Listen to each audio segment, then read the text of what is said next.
Hello everyone, hi guys, hi, this is Mr. J.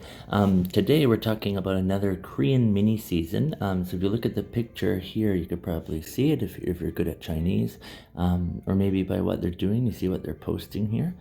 Do you know what it is? It's called 입춘, 입춘, which is what?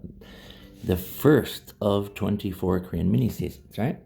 All right, so in case you don't know, the date today is in fact February the 4th, 2022, and it's a Friday, okay? Friday, so I know you need to have the day of the week. So 입춘, what is 입춘 all about? Well, 입춘, the main thing to remember, going back into everything else. The main thing to remember is that it is the start of spring,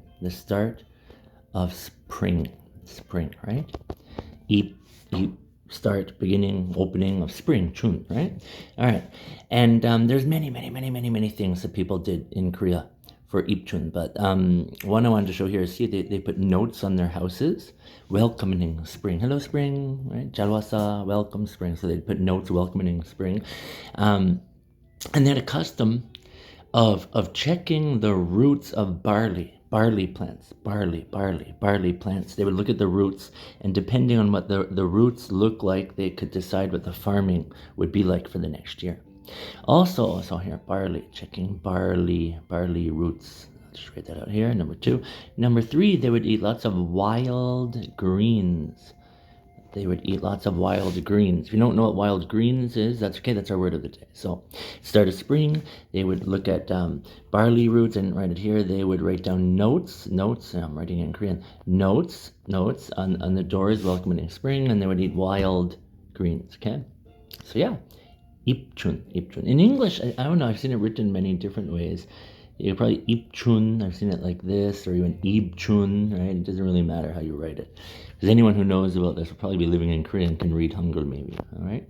But if you want someone to be able to pronounce it correctly, you should be able to write it phonetically, right? So I don't think you should write like this, because they might say chun. It's better to say chun, but anyways, it's up to you. All right, let's jump over to what our weather is going to be like today, okay? Our weather, let's see, what do you think it's going to be like? Hey Google, what's the weather like today? It'll be sunny, with a high of 7 and a low of -2. Currently it's 6 and sunny. Did you get that? Sorry. I shouldn't have said, hey Google, because there's another Google device in my room, and she got jealous and said it. So for today, it's going to be high with a low of -2 and sunny. What about tomorrow? I'm going to ask my phone, so I'm not going to say, hey Google. I'm just going to press the button on the phone. How's the weather tomorrow?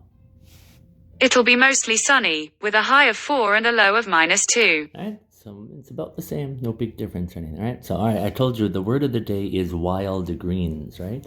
So what are wild greens? Here you go, wild greens. Of course, many people eat lots of wild greens at the start of spring, okay? Don't worry about the emphasis, all right? Let's go with this, wild greens. Wild greens. There's just 3 syllables. Don't worry about the emphasis. It's easy enough. Greens, right? Green, choksik, green, no. If you put an S on green, it becomes like choksik, yacheter. Think of it like that, okay? Wild, right? Greens. Wild greens. Easy enough, right? All right, so we talked about wild greens, which is the word of the day, and the weather, and we talked about 입춘. So happy start of spring, right? I hope you have a good start of spring, and hopefully this is going to be a new year where there's less viruses and that, right? And where everyone can be happy. All right, guys, bye-bye.